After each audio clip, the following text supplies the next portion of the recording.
Al-Quran itu ada tiga, ada qauliyah yang tertulis, yang kamu baca secara rutin, yang kamu semak, kan gitu kan.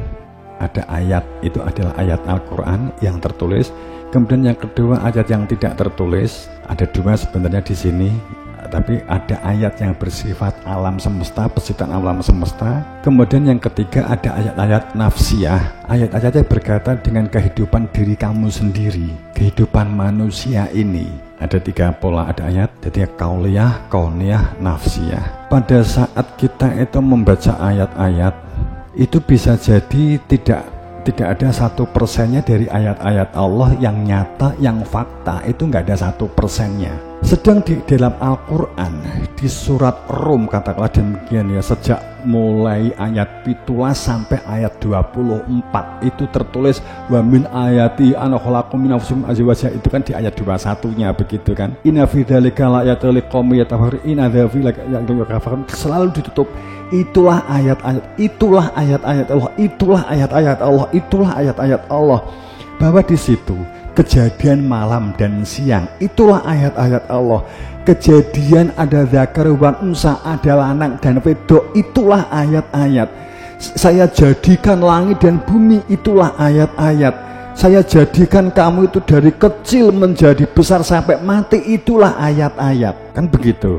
Di dalam penciptaan langit dan bumi, waktu wan nahar, dan bergantinya malam dan siang, sungguh itulah ayat-ayat. Di sini berarti menunjukkan bahwa Al-Quran ayat di dalam yang tertulis sendiri, ayat yang fakta itu ditunjuk oleh ayat yang tertulis yang disebut ayat qauliyah.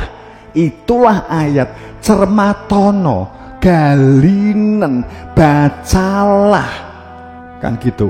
Istilah-istilah ini sudah diambil menjadi ilmuwan, scientific, scientist, dentist, sudah diambil oleh mereka yang disebut orang umum. Jadi kalau kamu itu mempelajari kimia, mencermati kimia, terjadinya kebersenyawaan antara partikel satu dengan partikel yang lain, kemudian menyatukan partikel untuk dapat menjadi partikel yang baru, partikel H dan partikel O digabung menjadi air, partikel C dengan partikel O digabung disenyawakan menjadi racun. Ini adalah ayat-ayat Allah. Kita memerlukan pembelajaran ini untuk sebuah perilaku wastakmarakum fiha. Kowe ki masak yang enak, itu harus mengetahui karakter masing-masing partikel dari masing-masing komponen bumbu yang akan digabung kemudian akan menjadi sebuah rasa.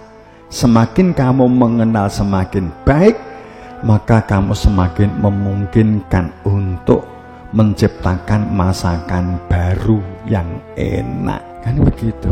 Ini ayat-ayat Allah di Quran atau yang disebut inna fi dzalika, sesungguhnya itulah ayat-ayat, sesungguhnya itulah ayat-ayat, yang begitu. Nah, ini mereka, kita kan sering terlupakan dengan itu. Romo Yai, Mbah Yai, Gus, kita matur iya sih. Kemudian makanya kami tidak semata-mata untuk membentuk kiai, ustadz, tapi kita membentuk syukur ilmuwan yang soleh dan solehah, kan begitu.